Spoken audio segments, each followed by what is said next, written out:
ನರೇಂದ್ರ ಮೋದಿ ಅವರು ಅಂತಂದ್ರೆ ಬೆಲೆ ಏರಿಕೆ ಮಾಡೋದಕ್ಕೆ ನಿಸೀಮರು. The prices of 19 kg of the commercial LPG cylinder has been increased by 993 rupees. BJP ಅವರಿಗೆ ಮುಖ ಇಲ್ಲ, ಬಿಜೆಪಿ ಅವರಿಗೆ ಬಡವರ ಪರವಾಗಿ ಮಾತಾಡೋದಕ್ಕೆ ಧ್ವನಿ ಇಲ್ಲ. ಎಲ್ಲಿ ಮಾಯ ಆಗಿದ್ದೀರಿ? ಎಲ್ಲಿ ನಿಮ್ಮ ಧ್ವನಿ? ಬನ್ನಿ ಸಿಲಿಂಡರ್ಗಳು ಎತ್ಕೊಂಡು ಪ್ರತಿಭಟನೆ ಮಾಡೋದಕ್ಕೆ. ಪಂಚರಾಜ್ಯದ ಚುನಾವಣೆ ಆಯ್ತು, ಈ ಒಂದು ಬುದ್ಧಿನ ತೋರಿಸ್ಬಿಟ್ರು ನೋಡಿ.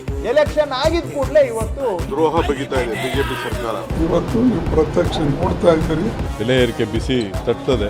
ನಮಗೆ ಮೊದಲೇ ಗೊತ್ತಿತ್ತು ನರೇಂದ್ರ ಮೋದಿ ಅವರು ಖಂಡಿತ ಮತ್ತೆ ಮೋಸ ಮಾಡ್ತಾರೆ ಅಂತ ಹೇಳಿ, ಮತ್ತೆ ಅದನ್ನೇ ಮಾಡಿದ್ರು. ಒಂದು ಸಿಲಿಂಡರ್ ನ ಬೆಲೆ 2078 ರೂಪಾಯಿ ಇತ್ತು. ಈ ಕಮರ್ಷಿಯಲ್ ಸಿಲಿಂಡರ್ ಬೆಲೆಯನ್ನ ಈಗ 3071 ರೂಪಾಯಿ ಮಾಡಿದ್ದಾರೆ. ಅಂದ್ರೆ 993 ರೂಪಾಯಿಗಳನ್ನ ಏಕಾಏಕಿಯಾಗಿ ನಿನ್ನೆ ಹೆಚ್ಚಿಗೆ ಮಾಡಿದ್ದಾರೆ. ಎಂತಹ ದುರಂತ ನೋಡಿ. ವಿಶೇಷ ಏನಂತಂದ್ರೆ ಇವ್ರದ್ದು 4 ತಿಂಗಳಲ್ಲಿ 6 ಬಾರಿ ಸಿಲಿಂಡರ್ ಬೆಲೆಯನ್ನು ಹೆಚ್ಚಳ ಮಾಡಿದ್ದಾರೆ. ಯಾರ ಪರವಾಗಿ ಮಾಡಿದ್ದಾರೆ ಇವರು? ಯಾತಕ್ಕಾಗಿ ಮಾಡಿದ್ದಾರೆ ಅಂದ್ರೆ 6 ತಿಂಗಳಲ್ಲಿ ಸುಮಾರು 1518 ರೂಪಾಯಿ ಅಷ್ಟು ಬೆಲೆ ಏರಿಕೆಯನ್ನು ಮಾಡಿದ್ದಾರೆ. ಬಡವರಿಗೆ, ಕಾರ್ಮಿಕರಿಗೆ ತೊಂದರೆ ಕೊಡುವಂತ ಉದ್ದೇಶಕ್ಕಾಗಿನೇ ಇದನ್ನು ಮಾಡಿದ್ದಾರೆ. ಈ ಹಿಂದೆನೆ ಮಾಡ್ತಿದ್ರೇನು, ರಾಜ್ಯಗಳಲ್ಲಿ ಬೇರೆ ಬೇರೆ ಕಡೆ ಚುನಾವಣೆ ನಡೀತಾ ಇದ್ರಿಂದ ಈ ಚುನಾವಣೆಗೆ ಬಿಜೆಪಿಗೆ ತೊಂದರೆ ಆಗಬಾರದು ಅನ್ನೋ ಕಾರಣಕ್ಕಾಗಿ ಇದನ್ನ ತಡೆ ಹಿಡಿದುಕೊಂಡಿದ್ರು.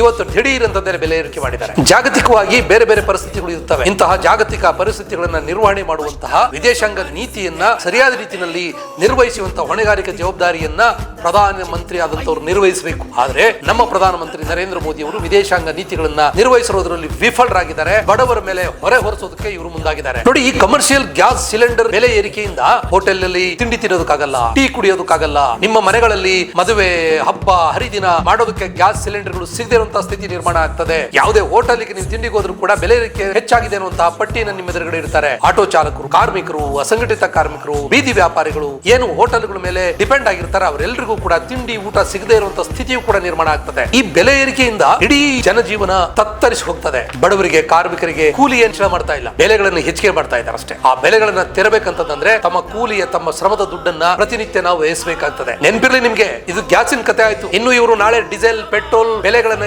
ಏರಿಕೆ ಮಾಡೋದಕ್ಕೆ ಬೇಕಾಗುವಂತ ಎಲ್ಲ ಸಿದ್ಧತೆಯನ್ನು ಮಾಡ್ಕೊಳ್ತಾ ಇದ್ದಾರೆ. ಪೆಟ್ರೋಲ್, ಡೀಸೆಲ್ ಬೆಲೆ ಏರಿಕೆಗಳನ್ನು ಕೂಡ ಗಗನಕ್ಕೆ ತಗೊಂಡೋಗಿ ನಿಲ್ಲಿಸ್ಬಿಡ್ತಾರೆ. ನರೇಂದ್ರ ಮೋದಿ ಅವರು ಅಂತಂದ್ರೆ ಬೆಲೆ ಏರಿಕೆ ಮಾಡೋದಕ್ಕೆ ನಿಸೀಮರು. ಯಾಕಂದ್ರೆ ಇವರು ಶ್ರೀಮಂತರ ಪರವಾಗಿದ್ದಾರೆ, ಬಂಡವಾಳಶಾಹಿಗಳ ಪರವಾಗಿದ್ದಾರೆ, ದೊಡ್ಡ ದೊಡ್ಡ ಕಂಪನಿ ಮಾಲೀಕರ ಪರವಾಗಿದ್ದಾರೆ. ನಿಜವಾಗ್ಲೂ ಇವರು ಬಡವರ ಪರವಾಗಿಲ್ಲ.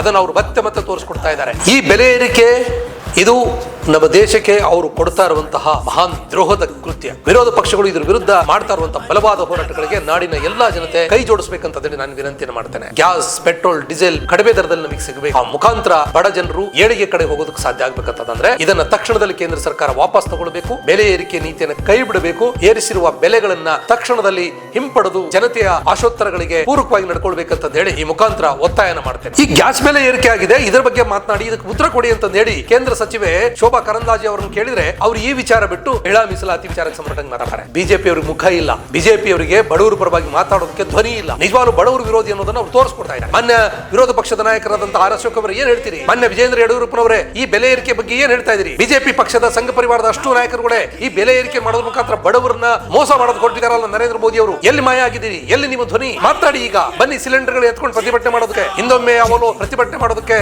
ಸ್ಮೃತಿ ಇರಾನಿ ಅವರು ಸಿಲಿಂಡರ್ ಎತ್ಕೊಂಡು ಬಂದು ಬೀದಿಯಲ್ಲಿ ಬಂದಿದ್ರು. ಎಲ್ಲೋಗಿದ್ದೀರಿ ಮೇಡಮ್ ನೀವು? ಮಹಾನ್ ಪುರುಷ ನಮ್ಮ ನರೇಂದ್ರ ಮೋದಿ ಅವರು ಬೆಲೆ ಏರಿಕೆ ಮಾಡೋದ್ರ ಮುಖಾಂತರ ಬರೆ ಹಾಕಿದಾರಲ್ಲ ನಮ್ಮಗಳಿಗೆ ಮೇಲೆ. ಬನ್ನಿ ಪ್ರತಿಭಟನೆಗೆ, ಬನ್ನಿ ಬೀದಿಗೆ. ಈ ಎಲ್ಲ ಆಟಗಳನ್ನ, ನಾಟಕಗಳನ್ನ ರಾಜ್ಯದ ಜನ, ದೇಶದ ಜನ ನೋಡ್ತಾ ಇದ್ದಾರೆ. ಬಿಜೆಪಿ ಇವತ್ತು ಎಷ್ಟು ಜನ ವಿರೋಧಿ ಅನ್ನೋದನ್ನ ಮತ್ತೆ ತೋರಿಸ್ಕೊಡ್ತಾ ಇದೆ. ನಾಡಿನ ಜನತೆಯಲ್ಲಿ ವಿನಂತಿ ಮಾಡ್ತೀನಿ, ನಾವು ನಮ್ಮ ಹಕ್ಕುಗಳನ್ನು ಉಳಿಸ್ಕೊಳ್ಬೇಕು. ಬಡವರು ಪರವಾಗಿ ನೀತಿಗಳು ಬರಬೇಕಂತಂದ್ರೆ ಹೋರಾಟ ಒಂದೇ ದಾರಿ. ಆ ಹೋರಾಟಕ್ಕಾಗಿ ನೀವೆಲ್ಲರೂ ಬರಬೇಕು. ಬೆಲೆ ಏರಿಕೆಗಳ ವಿರುದ್ಧ ಒಂದು ಸಮರವನ್ನು ಸಾರೋಣ. ಎಲ್ಲರೂ ಬರಬೇಕಂತಂದ್ರೆ ನಾನು ವಿನಂತಿ ಮಾಡ್ತೇನೆ.